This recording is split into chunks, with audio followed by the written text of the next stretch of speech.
Hello and welcome back to Horoscope TV.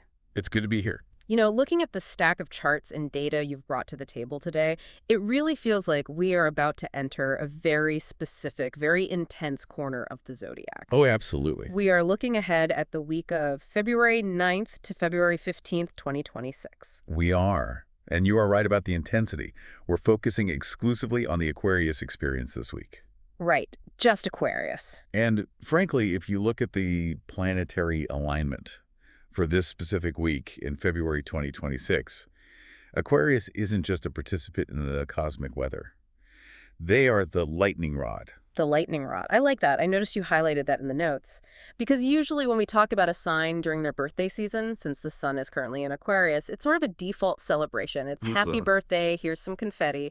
But you've flagged this week as, well, as complex. Complex is a polite way of putting it. I think paradoxical might be a better word. Paradoxical. Okay. Because while the sun is in Aquarius, which naturally illuminates the self and brings a lot of vitality, the surrounding data suggests we're looking at a week defined by deeply contrasting energies. Okay. If I had to boil this entire 7-day period down into a single operational theme for our Aquarius listeners, it would be a high-stakes balancing act between stability and insight. Stability and insight. On their own, those sound like really positive things. Why is balancing them a high-stakes situation? Oh, that's the thing. Usually I think of Aquarius as the disruptor, the innovator. Stability isn't always the first word that, comes to mind when I think of the water bearer. And that is exactly why this week is so distinct. Yeah. You have these massive planetary shifts happening simultaneously that are pulling you in two completely different directions. Wow. We have shifts involving Saturn and Venus that are going to, well, fundamentally change how you communicate and how you handle your resources. So one is pushing and one is pulling. One force wants to lock things down, create safety, while another force is demanding a radical upgrade in your mental processing. It's a lot. So it's a tug of war between safety and growth. Precisely. And I have to give a warning right at the top here. We absolutely need to talk about the end of the week. There's a specific anomaly in the data for Sunday. Oh, I see that. You've got it circled in red ink on the chart. What is happening on Sunday? Well, the week starts with a lot of promise. There's some really beautiful constructive energy. But Sunday, February 15th, that day requires specific caution. Okay. There's a difficult energy there, a squeeze, if you will, that we're going to break down in detail later. But it really changes how you need to approach the rest of the week. Okay, consider us warned. So the mission today is to help our Aquarius listener navigate this high stimulation energy, figure out how to capitalize on those financial transits you mentioned, and definitely avoid whatever pitfalls are waiting for us on Sunday. That is the goal. My role here is to analyze the astrological data, the planetary locations, the transits, the house movements, and turn all of that into an actionable strategy. We aren't just predicting the weather, we're trying to build you a shelter. I love that. Okay, let's start with the atmosphere then. The sun is in Aquarius, we are in the season. For the listeners who might be new to chart mechanics, what does the sun in your own sign actually do for you beyond just marking your birthday? Think of the sun as your primary battery charger. Okay. When the sun returns to the sign it was in when you were born, it's like a full reset of your vital force. It highlights your independence, your physical vitality, and your sense of self. So it's your main character moment. It absolutely is. It keeps the spotlight firmly on you. So despite the challenges and the squeeze we're going to discuss, the core engine is running hot. You have the energy to handle this. That's the good news. Now let's talk about that Sunday warning you teased. We're looking at February 15th. What is happening in the sky that makes you so concerned? On Sunday, February 15th, the moon enters the sign of Aquarius. Okay. Now, usually the moon in your own sign is just, it can be a bit emotional. You feel things more deeply. It's not a huge deal. Right. A little more sensitive for a day or two. Exactly. However, we have to look at the context. Because of the position of Pluto and the lunar nodes relative to Aquarius right now, this specific lunar transit triggers a very restrictive aspect. Restrictive in what sense? Are we talking about external blocks, or is this more of an internal feeling? It's often internal, but it manifests as external pressure. It creates a feeling of being squeezed. Imagine being in a room where the walls suddenly feel like they're moving in an inch closer. You might feel claustrophobic, or that the emotional demands of the people around you are suddenly very, very heavy. So if an Aquarius wakes up on Sunday the 15th feeling like everything is just too much, or they just want to hide under the covers, Yeah. that's not just them being moody. It is absolutely not just a mood swing. It is the cosmic weather. The moon rules our instincts, our gut feelings, our emotional safety. And when it gets squeezed like this, our instincts misfire. Oh, that's not good. We feel threatened when we aren't. And the immediate takeaway, the strategy here, is to simply take it easy.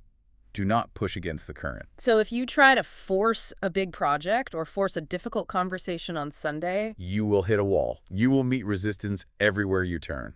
It is a day for low stakes. It's a do not disturb day. Put the sign on your door. noted. But before we get to that tricky weekend, we have a major shift happening on Saturday, which is also Valentine's Day. You mentioned Saturn is making a move. This is huge. Saturn enters Aries on February 14th. Saturn moving into Aries. Okay, so let's break down the mechanics here. For our Aquarius listeners, where is this happening in their chart? For an Aquarius rising, and remember, we always look at the rising sign, for the house placement Aries rules the third house. And for those who don't have their chart memorized, what is the third house responsible for? What's its domain? The third house is your local environment. It rules communication, siblings, short-distance travel, and your daily mental patterns. It's the processor of your life. It's how you think and how you speak. Okay, your day-to-day mind. And Saturn is, well, he's the taskmaster, right? The planet of, no. He can be. Saturn is the planet of structure, discipline, and crystallization. It brings weight. It brings seriousness. So when you put the planet of seriousness into the house of communication, the Aquarius listener is evolving into a serious thinker. That sounds a bit heavy. Does that mean they stop joking around? Aquarius is usually so witty. Oh, they don't lose the wit, but the wit becomes sharper, perhaps a bit darker or more purposeful. This isn't about fluff anymore. This isn't about casual chit-chat. Saturn demands that your words have architecture. So their words have gravity. Exactly. Your words carry weight now. This is a transit that supports teaching, writing, or communicating something of significant importance. If you've been thinking about writing a book, structuring a course, or having a very serious conversation, Saturn is handing you the microphone. But, and this is the Saturn catch, he is saying, do it properly. So no wing it. Absolutely no winging it. Saturn punishes improvisation and rewards preparation. It's like you're suddenly the professor of your own life. You need to have the syllabus ready. Wow, that is powerful. But we also have another player on the board even earlier in the week, correct? Tuesday, February 10th. Yes, Venus enters the second house. Now, Venus is usually the planet of love and beauty, but the second house, that's the money house, right? It is money, yes. But more deeply, it's about resources and values. It's what you own and what you value, including your self-worth. So we have Saturn making the mind serious in the third house, and Venus entering the money house. How do those two interact? They provide that balance I mentioned in the intro. While Saturn is putting pressure on your mind to be disciplined and serious, Venus is sort of smoothing over the financial friction. Connects directly to that theme of stability. Yeah. Venus in the second house is a lovely boost. It tries to stabilize your bank account and your sense of self-worth. So we have a serious mind and a stabilized wallet. That sounds like a pretty good combo for the work week. It is an excellent combination, specifically for your career. Let's pivot to that then, work and career. If I'm an Aquarius walking into the office or logging onto Slack this week, what is my superpower? Your mind is your greatest asset right now, and I don't say that as a cliche. With Saturn entering that third house, you are developing incredible mental discipline. You know those tasks you've been putting off because they require too much sustained focus. Oh yeah, like the spreadsheets, the technical manuals, learning new software. Exactly. The stuff that usually makes your eyes glaze over because it's just tedious. This week, under Saturn's influence, you won't glaze over. You will lock in. This is a prime time to learn a difficult subject or master a technical skill. So it's a learning phase. It's a rigorous learning phase. It is not a time for mental laziness. Yeah. If you try to coast this week, you'll actually feel very uncomfortable. But if you give your brain a hard problem to solve, you will feel amazing. And how does that come across to colleagues or bosses? If I'm just locked in on my work, do I seem antisocial? You might seem a bit distant, maybe a little more quiet, but when you speak, you will sound authoritative. That is the gift of Saturn in the third house. When you speak under this transit, people listen because they can sense you have done the homework. You aren't guessing, you know. I'm not guessing, I know. I love that. Now, I see a specific date here for a Mercury opportunity. Thursday, February 12th. What makes this day special? This is a fascinating spike in the data. We have Mercury conjunct the node on Thursday. Okay, let's pause on the node. We hear that term in astrology a lot, North Node, South Node. What does it actually mean in a practical career context? Think of the North Node as a point of insatiable hunger and destiny. It's where we're trying to go, but it's also a vortex that pulls things in. It amplifies whatever it touches. And Mercury is the planet of commerce. Communication. Commerce, communication, contracts, and data. So when Mercury, the planet of news and deals, hits that North Node vortex, it can trigger a massive influx of information or opportunity related to your income and skills. So this could be the email we've been waiting for, the phone call. It is a high probability trigger for financial news or a new income opportunity. Because this is all happening in relation to that second house of income, the prediction is that Thursday opens a door. So what's the strategy? Do we just sit back and wait for the email, or do we need to be proactive? You prepare to negotiate. The cosmos is supporting you, asking for what you are worth. Because Saturn has given you the authority and the facts, and Mercury and the Node are opening the door for commerce, you have a very strong hand. Do not be shy on Thursday. Okay, so Thursday is the green light, but then we have to circle back to that Sunday warning, because I see a massive red light regarding career decisions on the 15th. Yes, I cannot stress this enough. Do not make big career decisions on Sunday, February 15th. Even if I have a brilliant idea in the shower, even if I'm stressed and I just want to quit my job. Especially if you're stressed and want to quit. The energy on Sunday is restrictive and foggy. That mood squeeze we talked about means your emotional GPS is offline. Oh, okay. If you make a decision on Sunday, it will likely be based on fear or a temporary feeling of pressure, not on reality. So wait for the fog to clear. Exactly. Write the resignation letter if you must, but put it in your drafts folder. Do not hit send until Tuesday. Patience over impulse. That really seems to be the lesson of the week. Let's talk about the money specifically. You mentioned Venus in the second house is a lovely boost. Can we get specific? What does that actually look like in the bank account? It looks like inflow. The nature of Venus is attraction, not pursuit. Mars goes out and gets things. Venus sits back and attracts them. So when Venus is in your money house, possibilities include receiving a gift, a surprise bonus, or perhaps stumbling upon a new revenue stream that feels, well, easy. Attracting abundance. That sounds nice. I'm just visualizing it now. Just let it flow in. However, and here's where the astrological reality check comes in, abundance requires management. We still have that Saturn influence in the background. Of course. There's always the check and balance. It's not a penalty, it's a directive. The stars suggest you might need to spend money this week. But because of Saturn in the third house, the spending should be directed towards specific categories. Transportation or communication tools. So this isn't go buy a new wardrobe energy. This is fix the car or buy the new laptop energy. Precisely. The third house rules your vehicle, your literal ability to move around, and your devices. And the key with Saturn is quality. Saturn hates cheap things. Saturn rules time and durability. If you buy a cheap phone charger this week, it will break next week. I can almost guarantee it. So buy it nice or buy it twice? That is the motto for this week. Do not be wasteful. This is about investment in your infrastructure, not frivolity. If you need a new computer to do that serious thinking we talked about, buy the good one. It's an investment in your authority. Is there any risk regarding money this week, besides buying cheap things? Only on that Sunday, February 15th.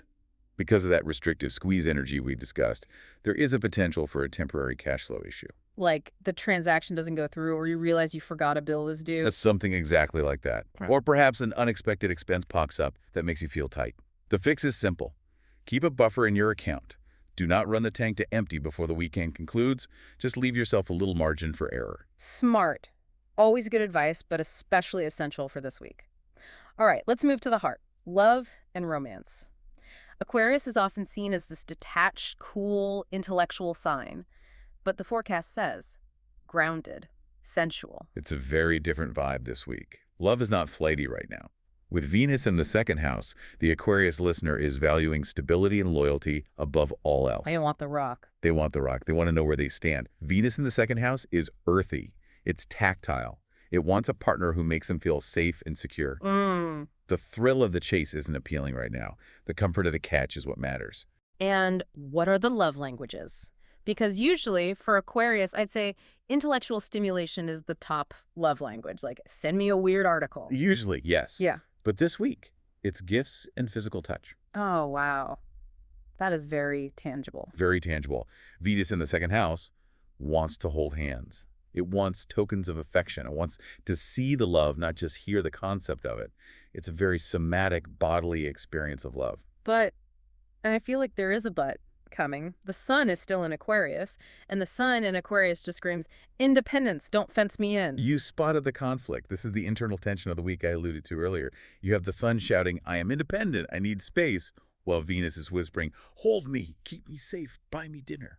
So the Aquarius listener is fighting with themselves. One minute they want to hug, the next minute they want to be left completely alone. A little bit. And that can be incredibly confusing for their partners. A balance is required. You can't go fully independent and ghost your partner, but you also cannot become totally codependent because your Aquarian nature will rebel against it. You have to walk that line. And then comes Sunday, the 15th. We've established it's bad for work, bad for money.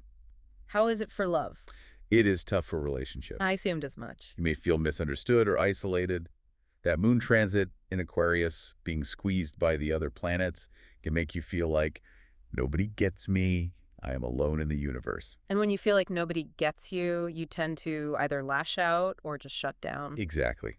You might interpret a totally harmless comment from your partner as a deep criticism. So what's the golden rule for Valentine's weekend, specifically that Sunday? Do not pick a fight on this day. Okay.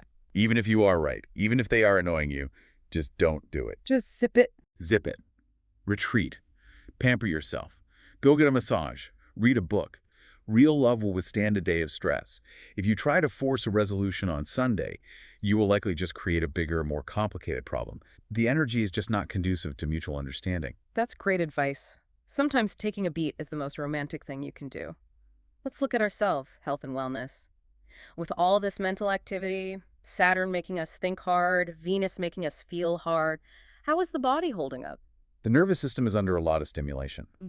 In medical astrology, Aquarius actually rules the electrical impulses of the body, the ankles, the circulation, and the nervous system. When you have the sun, Mercury, and the moon all moving through or impacting your sign, it's like having too many tabs open in your computer's browser. The spinning wheel of death. Exactly. You are processing so much data. So the prescription here is vital. Meditation, deep breathing, and specifically time away from screens. Ooh, time away from screens. For an Aquarius, that's asking a lot. They practically live online.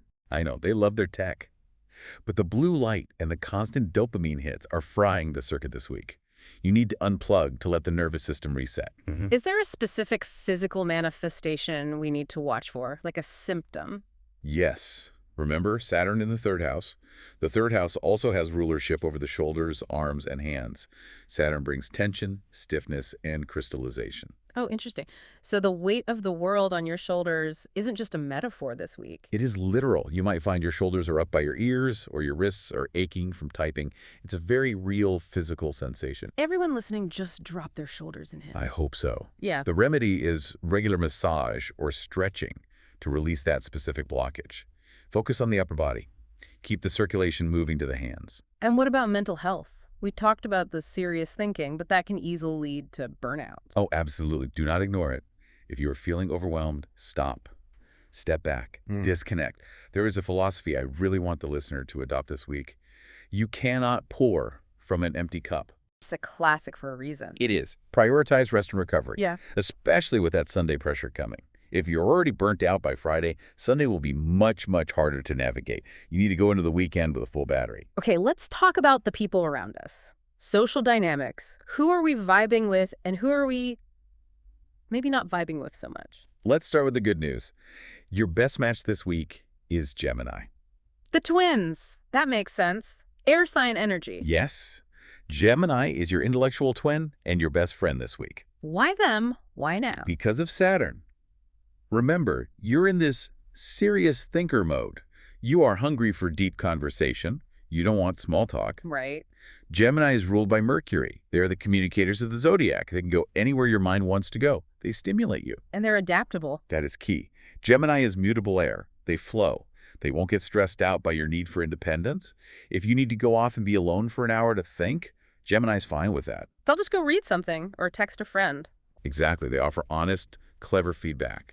They help you lighten up when that Saturn energy gets too heavy. So it's a relationship based on freedom and mental connection. That sounds perfect for Aquarius. Now, who is the worst match? Who should we maybe avoid at the office party? Scorpio. Ooh, the scorpion, why? Too intense, too controlling.